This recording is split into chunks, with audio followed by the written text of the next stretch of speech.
Welcome to my game of the day from round 10 of the Tromsø Olympiad. A little late, I must admit. It's taken me a few days to get myself together after the end of the event, and we somehow got behind with these recordings. I'm actually on holiday at the moment. There you go, that shows you the level of commitment that we give and PowerPlayChess. Anyway, I've selected the game between Saric and Magnus Carlsen from round 10. One of our viewers from Croatia requested this game. I've had lots of different requests, but I've gone with this one, and why not? So here we go. Saric with the white pieces. Saric, clearly the strongest player in Croatia at the moment, playing board 1. And he's played a Spanish against Carlsen, and we didn't see a Berlin in this game. Carlsen played a sideline. Now knight e4 is the so-called bird's defence in the Spanish, named after an English player, Henry Bird, who was one of the most successful players in England in the late 19th century. And yeah, he was one of the pioneers of this one anyway. Saric exchanges, and now the most common move here is castles. Looks pretty straightforward. I should say that the birds variation has had something of a revival over the last couple of years. Richard Rapport, very exciting young player from Hungary, has been playing this, and with some success as black actually. For example, last year in Biel he played it against Maxime Vachier-Lagrave, and well, they had a very exciting game actually. Didn't last very long, but it ended in a draw by repetition. And let me just give you an example. So you can see this bishop has come out from the king side, and often this bishop cuts back through here on this diagonal, and can be rather useful. And that's what happened in this game. You can see now the bishop came here, and suddenly white's kingside, you know, that knight on f3 has been exchanged a long time ago, and it's looking at this square on h2, and suddenly Rapport got some counterplay. That's why I think Saric's continuation that he chose, slightly unusual, but actually a good practical move. So castles is a standard move here, and probably a good move, but Saric played bishop c4. Very interesting. This is something of a sideline, but not to be underestimated. And there's a good practical reason for playing this move. And that practical reason is that if bishop c5, that's the move that black would like to play, supporting this pawn on d4, and perhaps developing the bishop to a more interesting diagonal later, then white has a tactical trick. Bishop f7, and then the queen picks up the bishop. So let's check here, and the bishop is on prise. So this is the tactical point behind bishop c4. If black plays something like d6, then, well, that's just not really, it's just a bit passive, blocking in the bishop, and then white can break down the centre, this centre pawn on d4 with c3 later on. So Carlsen selects the best move here, knight f6. And if this is attacked, then d5 is a good counter and black is fine. But instead of that, Saric played the main move, castles.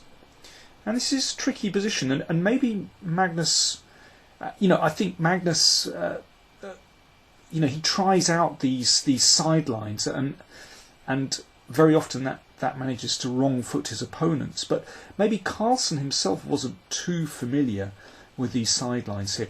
Probably the best move is knight takes e4. Now maybe Magnus was wary of this because it becomes very, very complex.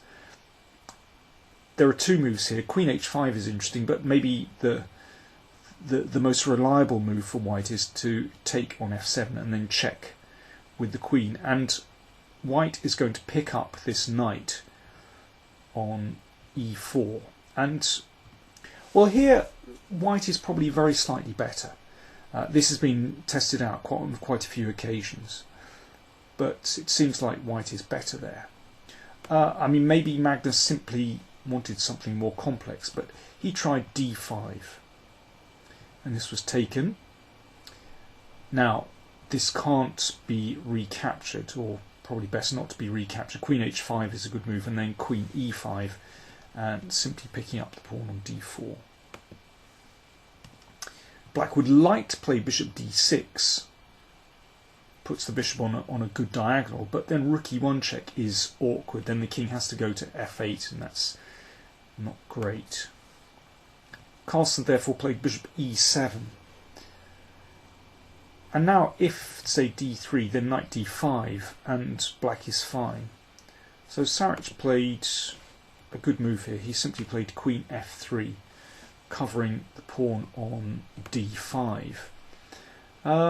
It's a very simple move, just protecting that pawn, and, whoops, I'm sorry, we're leaping around. Queen f3 is a simple move, protecting the pawn on d5, and Black has problems here. He's just a pawn down. Now Carlsen tries to shake things up with bishop g4, and you can see that for a moment white's queen is slightly awkwardly placed, but Saric deals with this very well. Just h3, the bishop is going to go back, and well, white can just take this pawn off on d4. So Carlsen tries to stir up some kind of complications. First of all, he puts the bishop on this more active square, and then he plays c5. Now it's an interesting idea. So he's basically turned this bishop into a superb blockader. Of course, if this is taken, well, there is a tactical problem with this move. Then, of course, the bishop checks on h2, and the queen is lost here.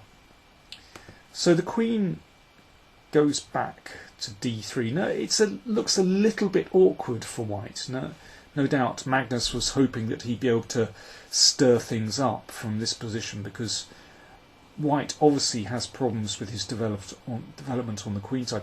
Maybe he should have put the bishop back on d7 in order to, perhaps look later on at pushing with b5, and the bishop also looks over at the king side still. But instead he played bishop h5, which is seemingly more active, but actually this leads to problems later on. That bishop is awkwardly placed, but well, only because Saric plays so actively. Knight c3, rook e8, f4. This is an excellent move. Very good move indeed, cutting out the influence of the bishop, but also starting to close in on the bishop on h5. a4, very important to secure the position of the bishop on c4, and the queen switches across. So white is getting ready to advance with d3 and free the bishop on c1. Carlsen is 2 pawns down. He has to create complications here. So knight e4 seems like a reasonable try. Now b3 to protect the bishop. But now this bishop might come out to b2. It still might come out the other way via with d3 and so on. But Carlsen is really struggling to gain play in this position. And now Saric spies the possibility to hassle this bishop on h5. If rook e7, then bishop b2, you can see suddenly a threat of mate, and it's very awkward. So Carlsen continues playing actively, but I think he must have realised that his position is actually very, very dubious. Queen g5, excellent move, hitting the bishop. If the bishop drops back, then f5. So g6, and now, well, these dark squares are somewhat weak on the king side. Saric played the obvious move here, bishop f6. But I'm just going to show you what my computer pointed out, which is, well, it's a very inhuman tactical idea, but let me show you too, because it's rather attractive actually. d6, if bishop takes queen, pawn takes queen, and White has simplified and well, is probably going to win this bishop on the king side as well. So black takes, and now an extraordinary move, queen e5. Let me just have a quick slurp of tea.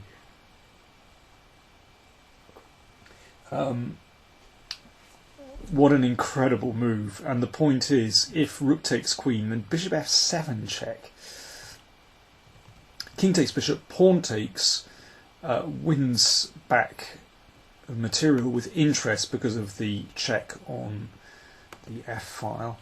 And instead, if I just go back, then king f8, pawn takes, the queen must move, and now bishop g6 check, and White picks up the bishop, and that must be a winning position. Rook and bishop against queen, but with all these pawns and the king is exposed, must be winning for White. What an amazing idea. I mean, that's the thing with when you use computers. For some things I don't quite trust them, but for these kind of rather original tactical ideas, they can be really fascinating. But bishop f6 is of course a human move, very simple move, and there is simply no need for Saric to look for bizarre tactical complications. If bishop takes, queen takes, followed by d6, f5, the f file is opening. I mean, White just has a winning position. So let's just go back. After bishop f6, Carlsen played h6. He's trying to get a bit tricky, but Saric negotiated the tactics very well. Bishop e5, excellent move. If pawn takes queen, then bishop takes, and the pawn is actually, the bishop is in the perfect position to support the pawn going forward, and there are problems on the f file, problems with this bishop, must be winning for White. So Carlsen put the queen back, and now queen takes pawn. I mean, it's really all over. Completely lost. Carlsen tried this, and if pawn takes, then okay, then that's embarrassing for White, but Saric had calculated precisely. d6, excellent move. Now the f file opening, it's all over. If bishop f8, then White saves the queen like this and has a winning attack. It's all over. Carlsen tried rook e2, but this is absolutely hopeless. And now, well, let's see. It's still a two-pawn advantage for White, and well, you can see the power, that's the pressure that's building on the f file, and Carlsen's still thrashing around trying to find something, but this is a very simple move, and this endgame still very problematic with that bishop on h5. Carlsen somehow managed to avoid losing that bishop, but his position is completely hopeless. Let me just go through the remaining moves. I mean, this is not difficult for White to win. Let me see. And well, here White simply threatens. He's brought the bishop away. White simply threatens rook e1 and rook e8 and mate. So Carlsen was trying to avoid this, but ran into rook e8. And once that's taken, then f7. And, well, a queen on e8. Convincing victory by Saric. Excellent stuff. Magnus tried something unusual in the opening. Very often this kind of strategy wrong-foots his opponent. On this day he was just unlucky, but I don't criticise him for playing something unusual.